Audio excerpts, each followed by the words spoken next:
Hello everyone.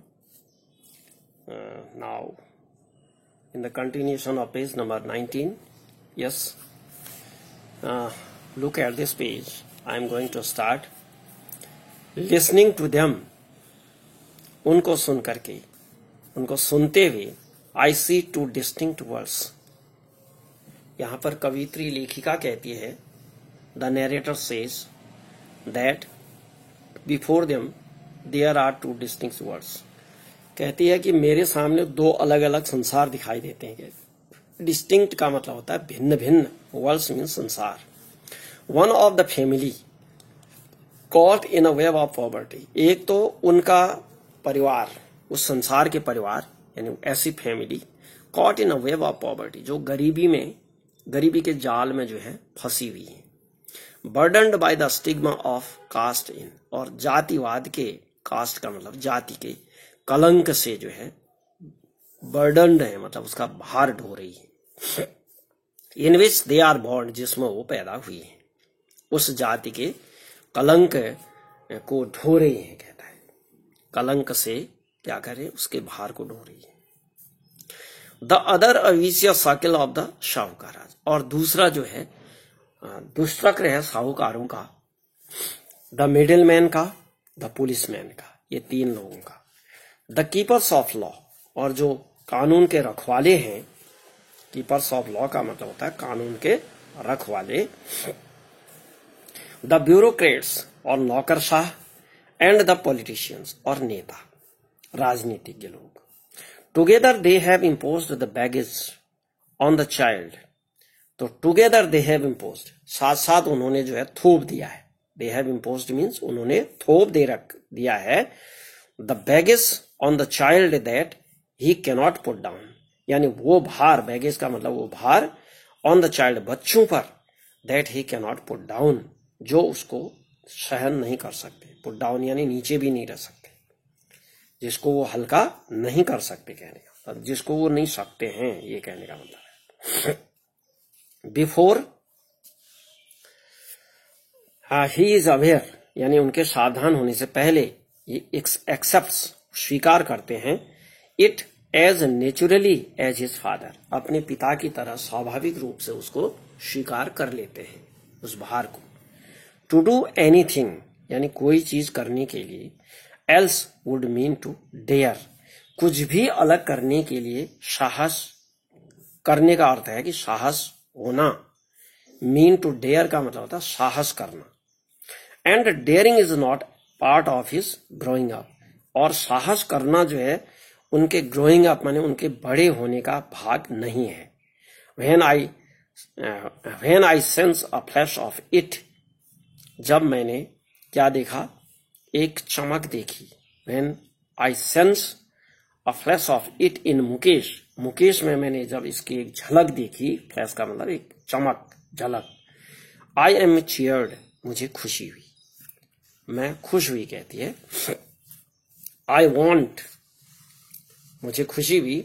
I want to be a motor mechanic, उसने कहा कि मैं मोटर मैकेनिक बनना चाहता हूं. ही रिपीट्स, वो बार बार कहता है. He will go to a garage and learn, वह गैराज में जाएगा और सीखेगा.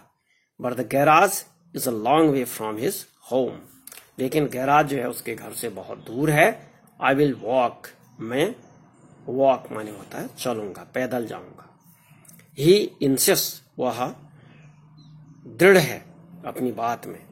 Do you also dream of flying a plane, क्या तुम जहाज उड़ाने का स्वप्न भी देखते हो. ही इज सडनली साइलेंट, वह अचानक चुप हो जाता है. नो ही सेज, वो कहता है नहीं. स्टेयरिंग एट द ग्राउंड, जमीन पर ऐसे टकटकी लगाकर देखता है. स्टेयरिंग का मतलब होता है गेजिंग, टकटकी लगाकर देखना, एक टक देखना. नो ही सेज, नहीं, वो कहता है. स्टेयरिंग एट द ग्राउंड, जमीन में घूर करके कहता है नहीं. इन हिज स्मॉल मरमर, मरमर का मतलब बहुत धीरे धीरे बड़बड़ाता है वो. देयर इज एन एम्बेरसमेंट, एक लज्जा है उसमें. That has not yet turned into regret, जो पश्चाताप में, रिग्रेट का मतलब होता है पश्चाताप, जो पश्चाताप में अभी नहीं बदला है, अब तक भी नहीं बदला है. He is content to dream of cars, वह संतुष्ट है कार के स्वप्न देखने में ही। कंटेंट का मतलब होता है संतुष्ट।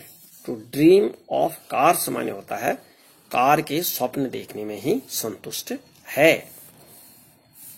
That he sees hurling down the streets of his town, जिनको क्या देखना चाहता हो, ही सीज देखता है। हर्लिंग डाउन का मतलब होता है खड़खड़ाते हुए, जिसको वो क्या देखता है, खड़खड़ाते हुए खड़खड़ाते जाते देखता है।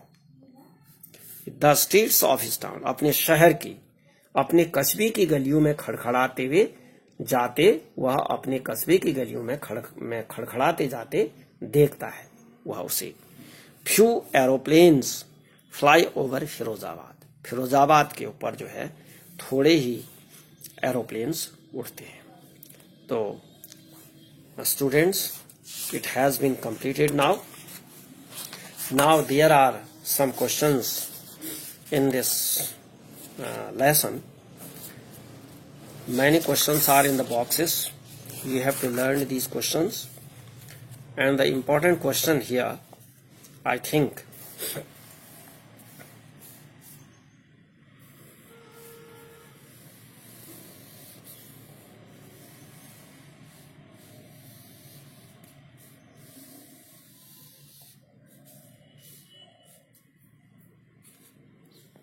number first, this is the very important question. You should learn it. What could be some of the reasons for the migration of people from villages to cities? This question may come this year. इस साल ये आ सकता है, इसको ध्यान रखिएगा। ये question जो है बहुत ही इंपॉर्टेंट लग रहा है मेरे को। What could be the some of the reasons for the migration of people from villages to cities? यानी गांव से शहर की ओर माइग्रेशन करने का क्या कारण हो सकता है लोगों का, इसके रीजंस बताइए। तो इसमें क्या रीजंस हो सकते हैं, आप इसमें बना सकते हैं कि लैक ऑफ फैसिलिटी, यानी सुविधाओं की कमी, स्कूल की कमी, अस्पतालों की कमी, पीने के पानी की कमी। शहरों में भी कमी है लेकिन स्वच्छ पानी में दूर पानी रहता है, गांव में स्कूल दूर रहते हैं, और टीचर्स जो है स्कूल पर्याप्त नहीं है, टीचर्स की कमी रहती है, हॉस्पिटल की सुविधा नहीं है, बीमार होता है आदमी तो परेशानी होती है, बिजली की कमी है, हर घर में पर्याप्त बिजली या शॉर्ट हो जाती है, बिजली कम मिलती है। तो there are so many reasons. और एम्प्लॉयमेंट नहीं है, आंशिक थोड़े समय के लिए एम्प्लॉयमेंट है। They work in their fields for a little time, थोड़े समय के लिए काम करते हैं। They do not have sufficient job, sufficient earning नहीं कर पाते हैं। तो so there are so many reasons. तो आप इसमें लिख सकते हैं, ये क्वेश्चन को याद कर लीजिएगा, ये इस साल के लिए बहुत important. Okay, thank you dear students. If you did not subscribe my channel, please subscribe it, like it and give your comment. ये 11th से 12th में जो बच्चे गए हैं, अभी बहुत टाइम है उनके लिए, ये एक एक करके उनको देखें और उनको फायदा होगा। Okay, thank you.